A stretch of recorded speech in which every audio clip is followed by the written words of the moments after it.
تیرا کلام میرے قدموں کے لیے چراغ، میری راہ کے لیے روشنی ہے۔ آئیے چند لمحوں کے لیے چند باتیں کلام پاک میں سے سنیں گے، اور اس کے لیے میں زحمت دوں گا خدا کے خادم جو خوش نصیبی سے ہمارے درمیان موجود ہیں، جناب روکس صاحب، خدا کے خادم پاسٹر روکس صاحب آئیں گے اور خدا کے مقدس کلام کو پیش کریں گے جو خدا نے ان کے دل پر رکھا ہے۔ جناب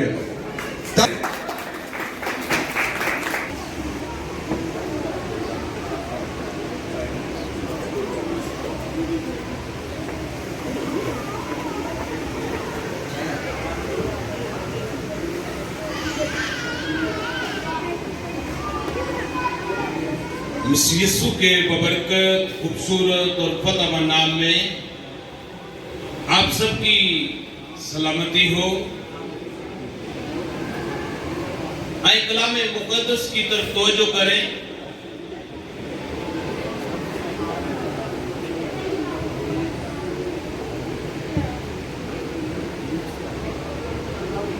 کلام مقدس میں سے چند آیات مبارکہ آپ کے سامنے رکھنا چاہتا ہوں۔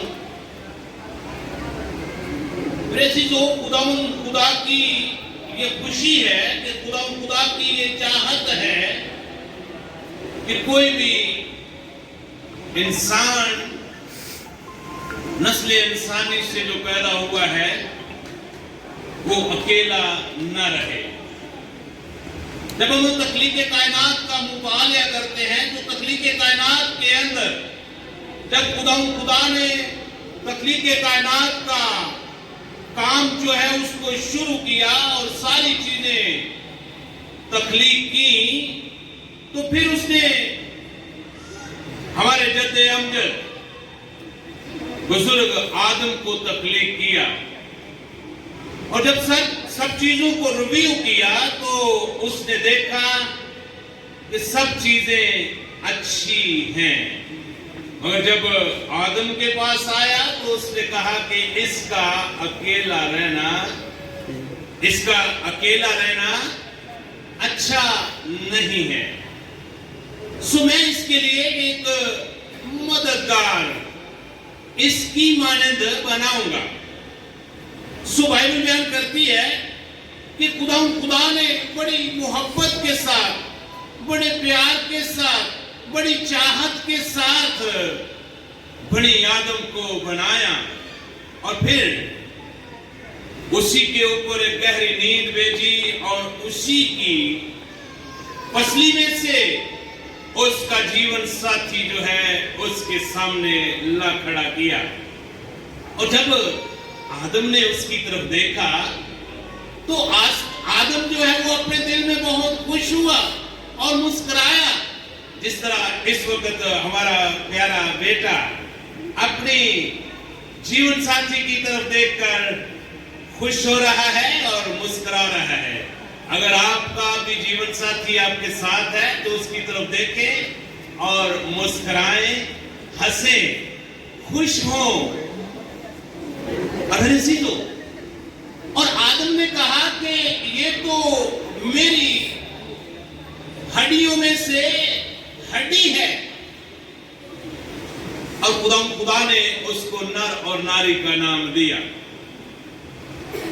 اور بتانا چاہتا ہوں کہ آج اگر پوری دنیا کے اندر آلموسٹ 8 بلین بشریت موجود ہے تو یہ ساری بشریت آدم اور ہوا کی بدولت آپ کو نظر آ رہی ہے. سو بائبل مقدس کے اندر لکھا ہوا ہے کہ جب ہم پیدائش کی کتاب اور اس کا 2 باب اور اس کی آیت مبارکہ 18ویں کا مطالعہ کرتے ہیں تو لکھا ہوا ہے اور خدا نے کہا کہ آدم کا اکیلا رہنا اچھا نہیں, میں اس کے لیے ایک مددگار اس کی مانند. کس کی مانند؟ ایک تو ذرا بول دیں, کس کی مانند؟ اس کی مانند بناؤں گا.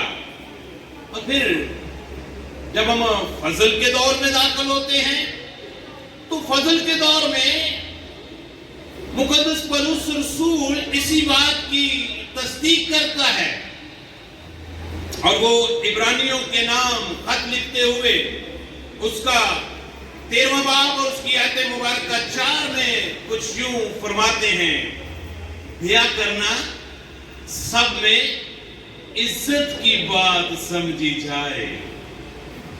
بھیا کرنا سب کے اندر ایک عزت کی بات سمجھی جائے. میرے عزیزو,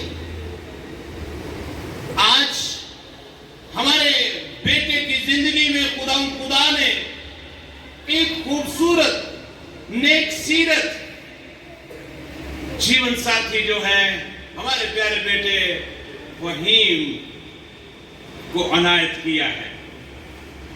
میں یہاں پر ایک بات ضرور آپ کے گوش گزار کرنا چاہتا ہوں جس کو میں بذات خود بھی مس کر رہا ہوں. ہمارا ہم خدمت پیارا بھائی جو کہ خدمت گزار تھے, ہمارے پیارے بیٹے کے بزرگ والد, کاش وہ بھی ان خوشیوں میں شامل ہوتے, لیکن خداوند کی جو مرضی تھی وہی پوری ہوتی ہے. سو میرے جی تو میں چند باتیں اور آپ کے گوش گزار کرنا چاہتا ہوں. بائبل مقدس کے اندر لکھا ہوا ہے جب ہم انسان کی کتاب اور اس کا 18واں باب اور اس کی آیت مبارکہ 22 کا مطالعہ کرتے ہیں تو بائبل میں بیوی ملی, اس کو کیا ملا؟ جس کو بیوی ملی اس کو تحفہ ملا اور اس پر خدا کا فضل ہوا. میرے عزیزو, آج ہمارے پیارے بیٹے فہیم صاحب کو خدا نے ایک گفٹ کے طور پر خوبصورت بیوی, نیک سیرت بیوی, اس کی شریک حیات بنائی ہے. اور میرے اسی تو بائبل بیان کرتی ہے کہ مال و دولت یہ تو وراثت میں باپ کی طرف سے ملتا ہی ملتا ہے, مگر جو دانش مند بیوی, عقل مند بیوی, وہ خدا کی طرف سے ملتی ہے. بائبل مقدس اس کے بارے میں کچھ یوں فرماتی ہے. امثال کی کتاب اور اس کا 19واں باب اور اس کی آیات مبارکہ 14ویں, جہاں پہ کچھ اس طرح لکھا ہوا ہے, گھر اور مال تو باپ دادا سے میراث میں ملتے ہیں, لیکن دانشمند بیوی خداوند خدا کی طرف سے گفٹ ملتی ہے۔ میرے عزیزو، اب بائبل مقدس جب سے ازواج کا بندھن بن جاتا ہے، اس کے بعد کچھ شوہر اور بیوی کی رہبری اور رہنمائی کرتی ہے کہ آپ نے ازواج کے بندھن میں کیسے لائف گزارنی ہے۔ میں یہ 2 آیات مبارکہ آپ کے گوش گزار کرنا چاہتا ہوں۔ مقدس پطرس رسول کا پہلا خط ہے اور اس کا 3 باب اور اس کی آیت مبارکہ 7 لکھا ہوا ہے، اے شوہرو، یہ شوہر کے لیے ہدایت اور رہبری اور رہنمائی ہے۔ یہاں پر جتنے بھی شوہر بیٹھے ہوئے ہیں، ذرا توجہ کے ساتھ اس بات کو انڈرسٹینڈ کریں۔ لکھا ہوا ہے، اے شوہرو، تم بھی اپنی بیویوں کے ساتھ، کیا لکھا ہے؟ اس میں ایک خاص لفظ کا ذکر آیا ہے، وہ کیا ہے؟ اپنی۔ کن کے ساتھ؟ جی پر صاحب، اپنی۔ ہاں، کن کے ساتھ؟ کتنے شوہر یہاں پر بیٹھے ہوئے ہیں؟ کن کے ساتھ؟ اپنی۔ اے شوہرو، تم بھی اپنی بیویوں کے ساتھ عقل مندی کے ساتھ زندگی بسر کرو، اور عورت کو نازک ظرف جان کر اس کی عزت کرو، اور یوں سمجھو کہ ہم دونوں زندگی کی انمول نعمت ہیں، زندگی کی انمول نعمت ہیں، اور تمہاری دعائیں رک نہ جائیں۔ میرے عزیز، بائبل بیان کرتی ہے کہ جن کو خدا نے جوڑا ہے ان کو دنیا کی کوئی طاقت جدا نہ کرے۔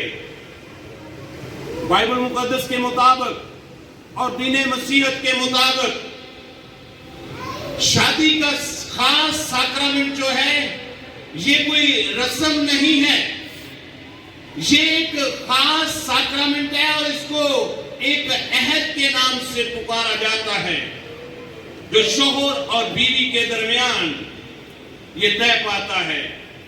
اور یہ عہد جو ہے، یہ زندگی بھر کا عہد ہوتا ہے۔ اس میں کوئی چانس نہیں ہے کہ زندگی کی کسی بھی سٹیج پر آپ اس عہد کو توڑ دیں۔ جب تک آپ اس دنیا میں زندہ ہیں، آپ نے اپنی بیوی کے ساتھ اس عہد پر قائم رہنا ہے، اور اسی طرح بیوی کے لیے بھی یہی حکم ہے کہ وہ بھی جب تک اس دنیا میں زندہ رہے اپنے شوہر کے ساتھ وفادار اور اپنے عہد پر قائم رہے، کیونکہ اسی عہد کا گواہ جو ہے وہ خداوند خدا ہے۔ میرے عزیزو، دین مسیحیت کے اندر اور بائبل مقدس کی تعلیمات کے مطابق طلاق کا لفظ جو ہے وہ کہیں بھی جائز قرار نہیں دیا گیا۔ بائبل بیان کرتی ہے کہ جن کو خدا نے جوڑ دیا ہے ان کو دنیا کی کوئی طاقت جدا نہ کرے۔ میرے عزیزو، بائبل مقدس کے اندر لکھا ہوا ہے، ملاکی نبی کا صحیفہ، اس کا 2 باب اور اس کی آیت مبارکہ 14، تو بھی تم کہتے ہو کہ سبب کیا ہے؟ سبب یہ ہے کہ خداوند خدا تیرے اور تیری جوانی کی بیوی کے درمیان گواہ ہے۔ میرے عزیزو، شوہر اور بیوی کے درمیان خداوند خدا جو ہے اس عہد کا گواہ ہے۔ اس لیے آج ہماری بیٹی کی زندگی میں ایک خوبصورت نوجوان بیٹا جس کا نام فہیم ہے، وہ خدا نے اس کی زندگی میں اس کا لائف پارٹنر، جیون ساتھی بنا کر اس دنیا میں ایک نیا خاندان نامزد کیا ہے۔ اور میرے عزیزو، بائبل بیان کرتی ہے